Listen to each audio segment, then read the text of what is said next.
There are three interrelated arguments used by today's conservatives to justify capitalism, which can best be designated as the argument from faith, the argument from tradition, the argument from depravity. Sensing their need of a moral base, many conservatives decided to choose religion as their moral justification. They are claiming that freedom, capitalism, and America are based on faith in God. Politically, such a claim contradicts the fundamental principles of the United States. In America, religion is a private matter and must not be brought into political issues. Intellectually, to rest one's case on faith is to concede that reason is on the side of one's enemies, to concede that there are no rational arguments to support the ideas which created this country, no rational justification for freedom, justice, property, individual rights, and they can be accepted only on faith. Consider the implications of that attempt. While the communists are claiming that they are the champions of reason and science, the conservatives conceded and retreat into the realm of mysticism, into another world, surrendering this world to communism. It is the kind of victories that communist irrational ideology could never have won on its own merits. Now consider a second argument, the attempt to justify capitalism on the ground of tradition. Some people declare that to be a conservative means to uphold the status quo, the given, the established, regardless of what it might be, regardless of whether it is good or bad, right or wrong, defensible or indefensible. They declare that we must defend the American political system not because it is right, but because our ancestors chose it. Not because it is good, but because it is old. America was created by men who broke with all political traditions and originated a system unprecedented in history, relying on nothing but the power of their own intellect. But those neoconservatives are now trying to tell us that America was the product of faith in revealed truth and of uncritical respect for the traditions of the past.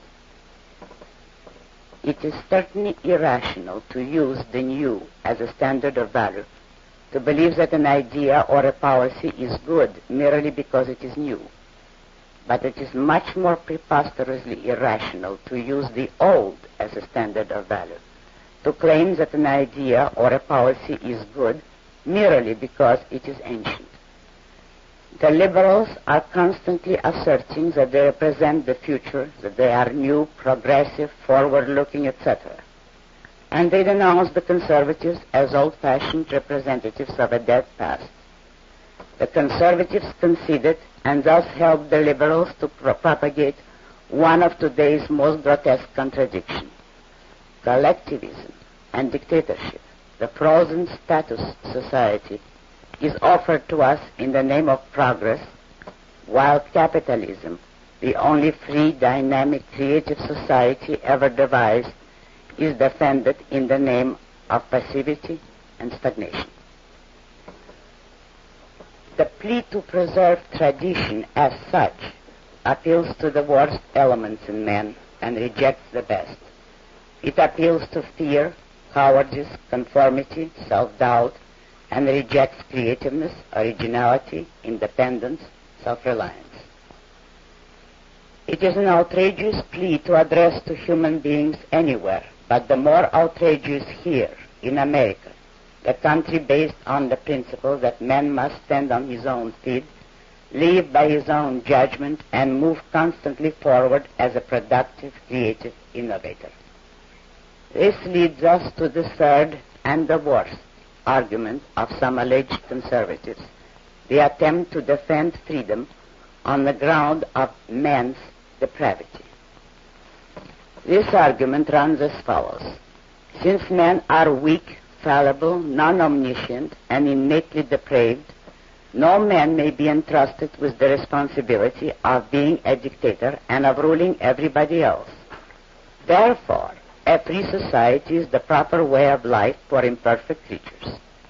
Since men are depraved, they are not good enough for a dictatorship. Freedom is all that they deserve.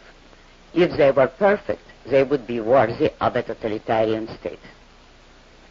Dictatorship, this school asserts, believe it or not, is the result of faith in man and in man's goodness. If people realize that man is depraved by nature, they would not entrust a dictator with power. The belief in human depravity is what would protect their freedom. And more. Dictatorships, this school declares, and all the other disasters of the modern world are man's punishment for the sin of relying on his intellect and of attempting to improve his life on earth by seeking a perfect political system and a rational society. Thus, humility, passivity, resignation, and belief in original sin are the bulwarks of capitalism. This is truly the voice of the Dark Ages rising again in the midst of our industrial civilization. The liberals are trying to put statism over by stealth without letting the country realize what road they are taking to what ultimate goal. And while such a policy is reprehensible, there is something much more reprehensible. The policy of the so-called conservatives who believe in compromise and who are trying to defend freedom by stealth. If the liberals are afraid to identify their program by its proper name, if they advocate every specific step, measure, policy, and principle of statism, but squirm and twist themselves into semantic pretzels with such euphemisms as the welfare state, the New Deal, the New Frontier, they still preserve a semblance of logic, if not of morality. It is the logic of a con man who cannot afford to let his victims discover his purpose. Besides, most liberals are afraid to let themselves discover that what they advocate is statism. They do not want to know or to admit that they are the champions of dictatorship and slavery. So they evade the issue for fear of discovering that their goal is evil. Immoral as this might be, what is one to think of men who evade the issue for fear of discovering that their goal is good? What is the moral stature of those who are afraid to know or to proclaim that they are the champions of freedom? What is the courage and the integrity of those who outdo their enemies in smearing, misrepresenting, spitting at, and apologizing for their own ideals? What is the rationality of those who expect to trick people into freedom, cheat them into justice, fool them into progress, con them into preserving their rights, and, while indoctrinating them with statism, put one over on them and let them wake up in a perfect capitalist society some morning? Such, unfortunately, are a great many of today's conservatives.